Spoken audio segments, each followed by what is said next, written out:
غرباء غرباء غرباء غرباء غرباء غرباء غرباء رسول الله وعلى آله وصحبه ومن والاه وبعد.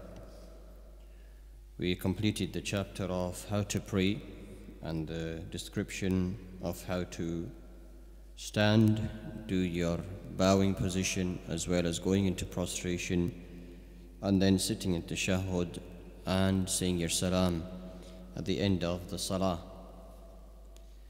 Today we start with a new chapter, and that is a chapter of that which is disliked for a person to do in duration of the salah, meaning things that which a person should not be doing in his salah. The first thing that's been mentioned in the book is for a person to look around in his salah. There is two types of looking around. There is when a person is looking, that he just moves his eyes around and he glares around with his eyes. The other type is to move your head and your chest and to look around. And the third would be for a person to move his whole body and to look at something in duration of salah. The one we are talking about for just now is for a person to move his head and chest only. In this circumstances, what's the situation? Know the fact that the shaitan, he will try to place some sort of pressure for him to think that he needs to look around, or cause heedlessness in his mind to an extent where he will start to look around. It is not permissible for a person to move his head and chest to look, except under the condition of khawf, under the condition of fear. For example, if a person is in battle, and in duration of the battle, it's not permissible to miss our salah, so you have to pray. In duration of that, a person is permitted in duration of his salat al-khawf to look with his head and the turning of his chest to see if anybody is around to disturb or to harm or to cause evil. But other than that, it's not permissible for a person to look around. Again, under the pretext of khawf, fear, it is permitted, for example, if a person fears harm for himself or for someone else, to look around. It's permitted. For example, if a mother is standing to pray and she places her child on the ground and then she realizes in salah that I've left the gas fire on, the heater is on, and then she's not sure whether or not the child is near that or is he away from it. In this case, it would be permitted for the mother to move her head and to chest to see if the child is okay and then look back forward again. So under the pretext of khawf, fear and harm, it would be permitted for the person to look. But if a person was to move his whole body and he moves away from the direction of the qibla, in that case his salah becomes batil. His salah, it becomes invalid. The other situation that we move on to is the looking around with your eyes, where a person is standing still, he's facing in the direction of the qibla, but he moves around his eyes. Again, this is not permitted. It's not allowed for a person to look up to the sky and to look up above him. For there are hadith that indicate the fact that Allah Azza wa Jal would take out their eyes if they were to look up in that manner. It's considered to be disrespect whilst you're standing in front of Allah Azza wa Jal to look up to the heavens.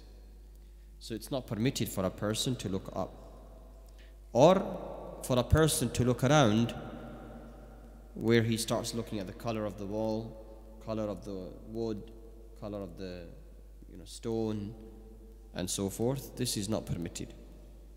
Rather, a person, even with the masajid, they should be built plain and simple so that these types of distractions cannot be occurred. So we've said with regards to looking around with your eyes is not permitted. A person should be looking at the place and where he will be prostrating doing his sajda. That's where his eyes should be. In the case of fear, a person is permitted to look, and we gave an example of fear, where a person, for example, fears for the child, or he fears for someone, fears for himself. It's permitted. We move on to the next issue, and that is to close your eyes in salah. For example, someone says Allahu Akbar and he wishes to start to pray, and then he closes his eyes and he concentrates. Closing of the eyes is not permitted in salah, meaning it's not allowed. This is the action of the Jews. When the Jews tend to pray their salawat, they close their eyes and they pray. And the Muslims don't close their eyes. Except the fact that the ulama have defined an exception to the rule, where, for example, inside the masjid or the place that he prays in, that there is distraction in front of him. And this distraction does not allow him to concentrate, rather his eyes keep on lifting up to see the distraction. For example, there's flowers on the walls, or for example, there's some sort of a car in front of you, that which you like or something, I don't know.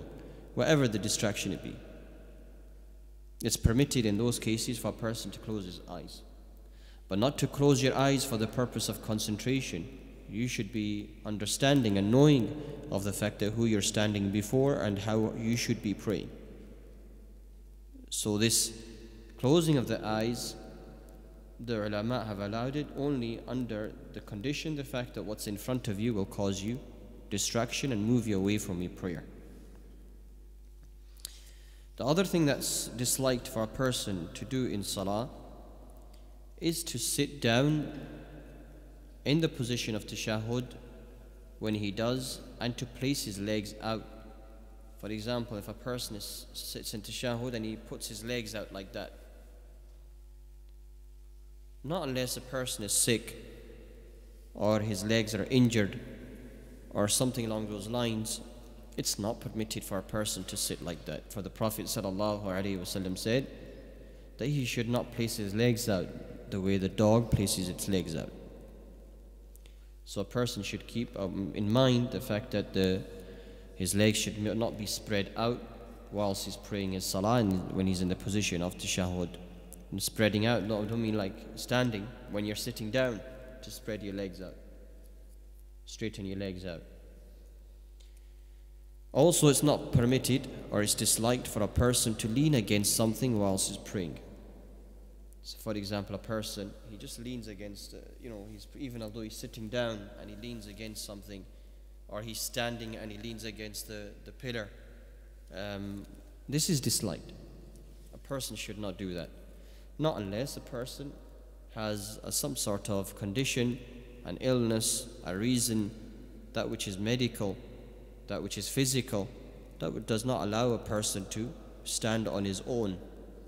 And then he uses the support of the wall, or he uses the support of the chair, or he uses the support of the pillar. In that case, it's okay for a person who's sick. Again, it's not permitted for a person in salah to spread out his arms when he goes into sujood. What do we mean by that? To put the arms out like that on the floor. This is not permitted. Again, the Christians, when they go into sajda, they put their arms out on the floor like that, and they lie down like this. So for us, it's not permitted. We place our hands like that, keep our arms up. What's also disliked in salah is for a person to do any type of abath, any type of playing around in salah, that which does not have any benefit. For example, a person starts to fix his thawb, starts to tie his buttons, fixes his button in salah, Like, you know, some people just standing there, have got nothing better to do. Here we go to clicking your button, fixing your shirt when you cut up again, fixing your beard, rectifying your hat. There's no need for all this. You're standing before Allah. So a person should understand the fact that Allah does not like abath. Allah does not like this loose playing around. If standing before Allah Azza wa Jal, there should be a sense of fear. There should be a sense of hope. There should be a sense of humbleness in front of Allah Azza wa Jal. Also, what's not permitted in salah is for a person to place his hands upon his sides like this while he's praying. So for example, somebody is feeling a little tired in salah. What he does, he just puts his hands here. Why? Because this is a sign of boastfulness, takabbur. Nobody should stand like that. And to stand in front of Allah in this manner, a person should be fearful of Allah Azza wa Jal. When doing that, there is a hadith to prevent us from doing that. Also, what's not permitted in salah is to play with one's fingers and tashbik. Tashbik means to go like this, you know, playing around in salah, clicking your fingers and doing all this sort of things. Again, there's strict hadith that prevent us from playing around with our fingers in that manner. Other than that, if a person did it out of salah, in his own circle, wherever it be, then it's okay if a person wants to do that. But in salah, to do this or to click your fingers or anything like that, and this is not permitted. Again, it shows the fact that the person's not really bothered that he's praying. It shows carelessness and heedlessness in his salah, and this is not permitted. Also, it's not permitted for a person to pray in a place where there is pictures, because pictures also resemble idol worshippers. When the idol worshippers pray and they do their ibadah, they tend to have idols and they tend to have statues and they tend to have pictures. Even although these pictures are not hanged up for the purpose of worship or for the purpose of, you know, considering them to be sacred or they're holy, in that case, not for that purpose, even although it be not for that purpose, it's not permitted for a person to pray in that area. So any pictures and so forth, even in the houses and today, we should try to remove the pictures from our walls. Anything that has pictures of creatures or faces, they should not be placed.